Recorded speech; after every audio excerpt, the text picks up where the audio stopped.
Hey gang, Ronan here. As you can see in this game, I am playing the Tier 6, what are we calling him? Pan American light cruiser Almirante Cochrane. These ships are, well, they're interesting, I'll say that. You can see it's got, a heel and hydro, and you can put an aircraft in the air, but the gimmick thing, maybe at higher tiers you'll be able to put it into more use, but as you'll see in this game, in order to be able to land enough shells to activate it, you kind of have to put yourself in harm's way a lot. And these things are super, super squishy. I mean, we're talking Royal Navy like cruiser squishy, maybe, one-shot blap squishy. So at least that's been my experience with them. So I've been, basically every time I've taken one of these things out, playing it really, really cautiously, like I would if I was taking out a Fiji or Edinburgh or Neptune, because they don't really have much in the way of armor. It seems like it's just enough to arm an AP shell and go boom. And I'm sitting here right now wondering, this replay, this is from a little while back. I'm not sure why I'm just sitting here doing nothing at this point. Maybe somebody came to the door, or maybe the dog had some, I don't know. But I'll just tell you my impressions.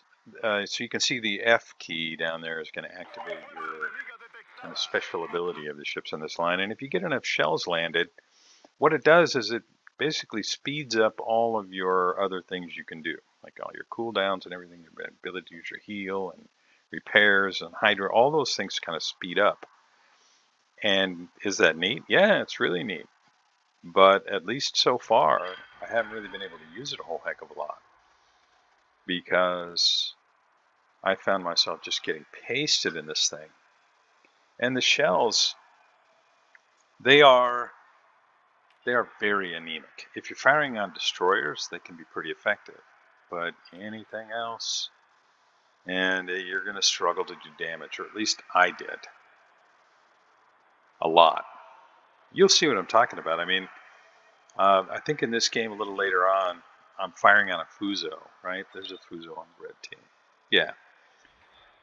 And I'm really struggling to do any. It's like, 300 damage. As he turns a little bit more, I'm able to get a better shot on his superstructure. I think I did 900. But you're never going to do really big damage with the AP shells that the ship has. And I found that to be true for the Tier 7 as well. Now, I don't have the Tier 8 or anything at this point.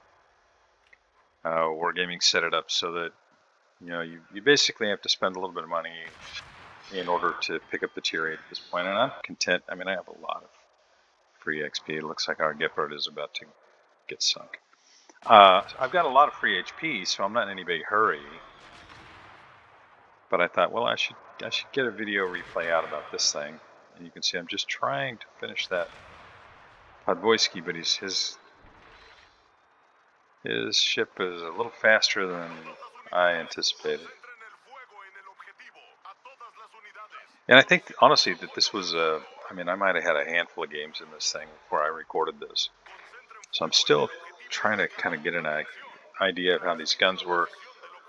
But you can see they are reasonably floaty, I guess.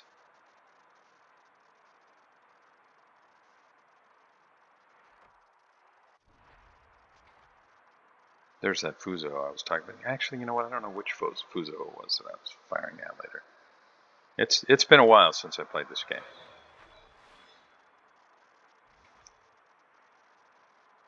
I'm going to get in here and try and help the Trento secure the Bravo cap. We're down just a tad on points. Trento just all by himself in there. I'm telling him to try and hide. Let's see if I can finish off the Podvoisky this time.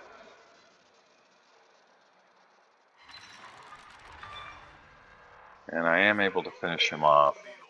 That makes me visible, which is, in this ship, like I've been talking about, not a good thing. All right, so there's a broadside Helena as our Trento gets sunk, and all the more reason for me just to beat feet, find cover somewhere.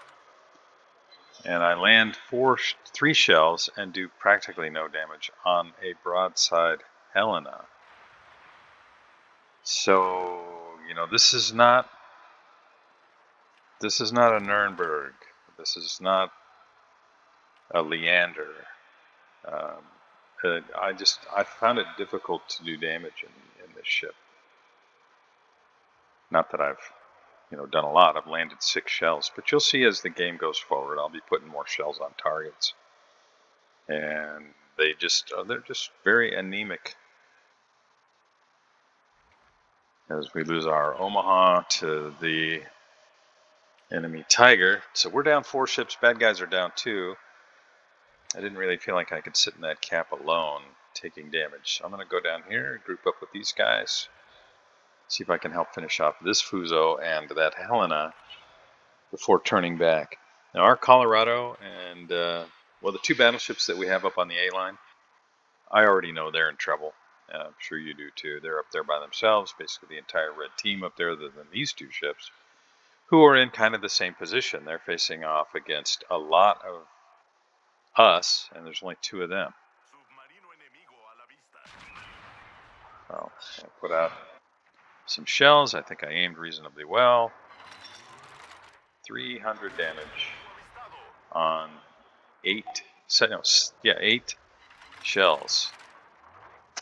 And that's just what it's like in this thing. It's not a very powerful volley that you're going to put out in this ship. So I figure, well, let's try against this cruiser, the same ship that I'm in now.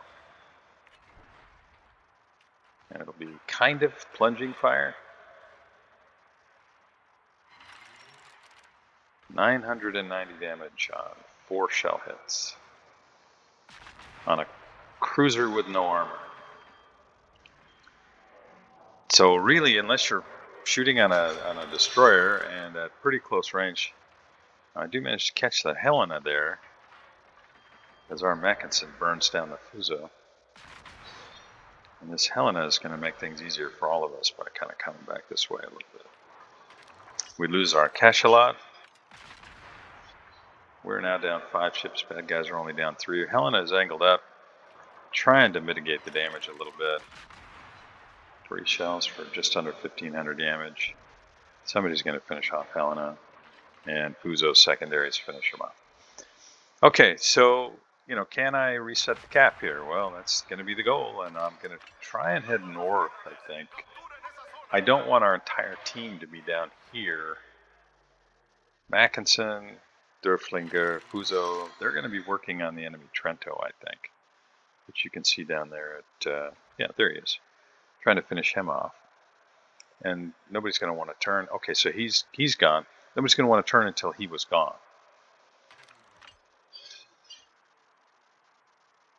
And Fresh Air Snipe 1 picks up the Bravo cap as Nicholas and I start heading up there. We lose the Caracciolo, and it's just our Colorado up there now. And he's probably taking shells from everybody on that side of the map.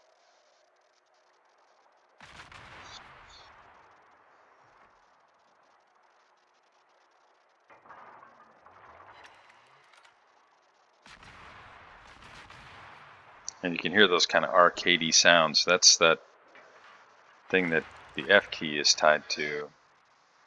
So every time you land a shell, you'll see there's like a little power bar that's climbing on the bottom of that thing. And I guess it's kind of hard to see right now, but I'm going to make use of the Nicholas smoke here. Should have got a shot off right there, but didn't. I was typing.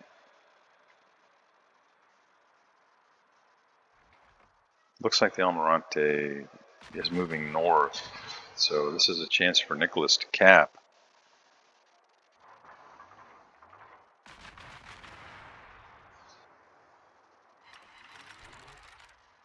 Five shells, almost no damage. Yeah, it's tricky to do damage in this thing. Nicholas, I think, should be in the cap right now. He's headed that way. Colorado can finish that guy. Now, Colorado guns, it's not accurate at all. It's kind of like catapulting rocks. They just go where they go. But if they hit really hard.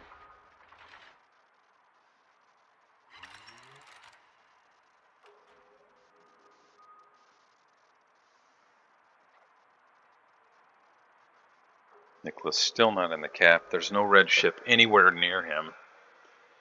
Unless he got detected by, like, the sub, I guess.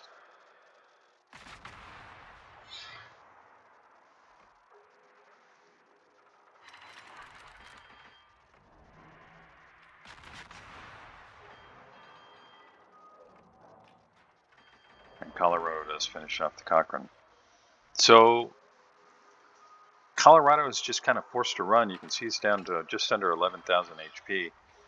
While I would like to get out there and be able to use the torpedoes, my concern is if I get out there and the sub is there, I'm going to get myself detected, and I don't have any way to break line of sight. There aren't really any islands up here north of me.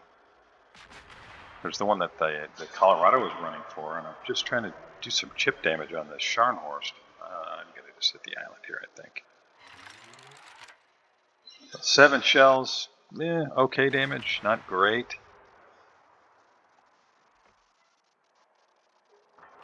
As the red team is kind of focusing on finishing off our Colorado. 1,600 damage on 6 shells. So I've done, I've landed 70 shells for 23,000 damage. And that is pretty much how it's gone in this ship. Combat instructions activation. Yeah, okay, so you got to put a lot of shells on target in a row. I was really hoping our Colorado was going to go dark there, but he didn't. Now, the detection radius on Colorado is bad, but I think if he had gone dark, he could have gotten behind the island and started healing up a little bit. The red Fuso, he's kind of pushing in. We've got a Nicholas there. You can see some torpedoes, and that is suggesting to me that the sub is out that way.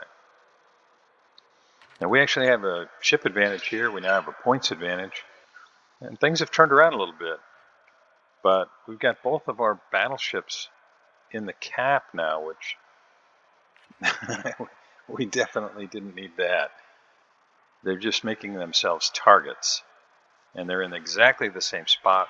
Shoot, they're swapping paint. Fuso's about to get sunk. I threw those out there just on the off chance I might catch the sub. But you can see I didn't quite have the range on my anti-sub attack. Oh, that dispersion.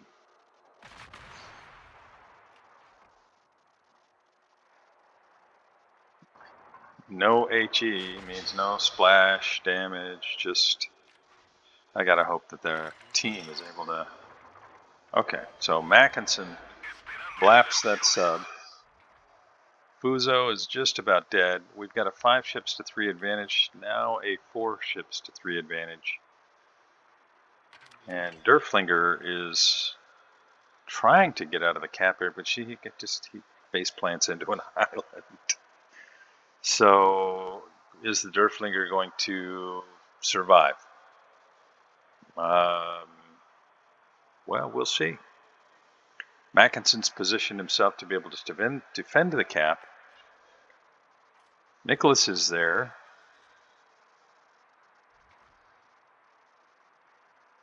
And Fuso is kind of pushing up this way. So if I get detected here, it's going to be really bad for me because Fuso and Colorado, well, between the two of them, one good volley from both ships, and the ship could just go boom. Now somebody smacks the Fuso, and now I'm thinking, okay, at 3,870 HP, if I have 4 or 5 volleys, maybe I can do some damage. And of course, as soon as I drop the torps, Fuso decides he's going to swing outside. Now, here's what I was talking about. I'm at range 6.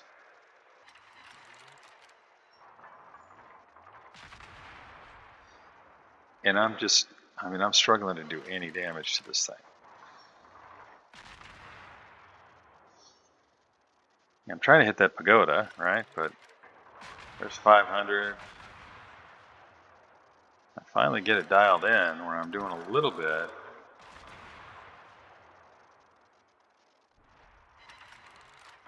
Now I just want to go dark. I can see Colorado's guns are swinging this way.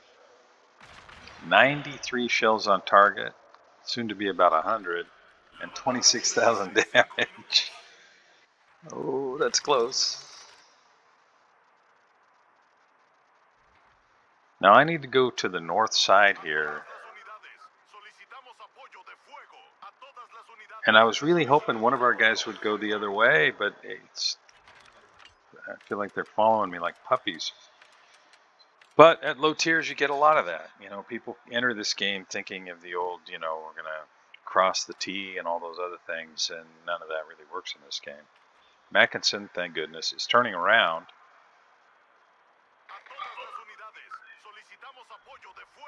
And I'm just asking people to put shells on him just to keep the cap reset.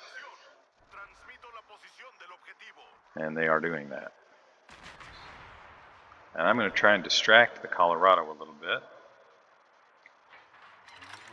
And I don't think these have the range unless Scharnhorst comes up to the northern end of the cap. Colorado's guns are swinging back, and now they're coming back to me. I'm just going to turn out and try and run away. Because if I get hit, it hurts.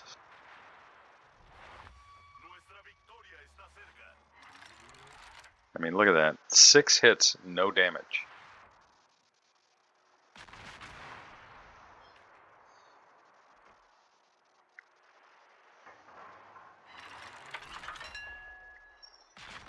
You can see I've activated the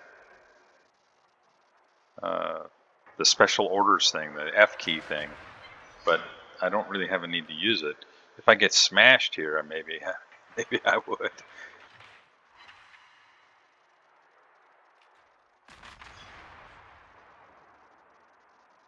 So I'm at 141 shells on target and counting with less than 41,000 damage.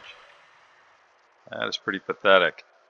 All right, so we lose our Derflinger, and now we are down to 3 ships.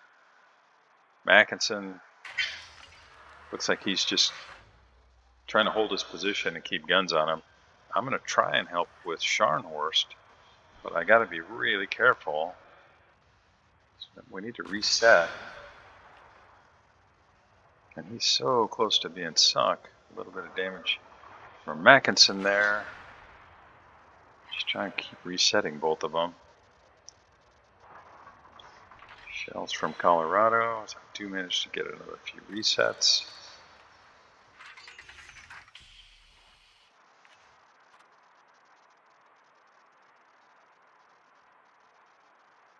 And Mackinson finishes off the Scharnhorst, and now this game looks like it's in the bag. Now, why show you this highlight? You know, I did have somewhere that some more exciting things happen, because really this is kind of what playing this ship is like. There are, in my opinion, tier 6 cruisers that are much more fun to play than this thing. Much more. But, you know, for South American players, I would imagine it's probably really nice to have some, you know, South American ships that are kind of representative of the areas that they're from. Now, the ones that I've looked at seem to represent different nations, which I think is kind of a neat thing. So get a few more cap defenses. And this is going to be over really fast. I think these are just going to be flyover state type ships where people are just as quickly as they can going to be getting out of them. And I'm hoping the higher tiers are more fun. Thank you very much for joining me. I really appreciate it. And I'll see you next time.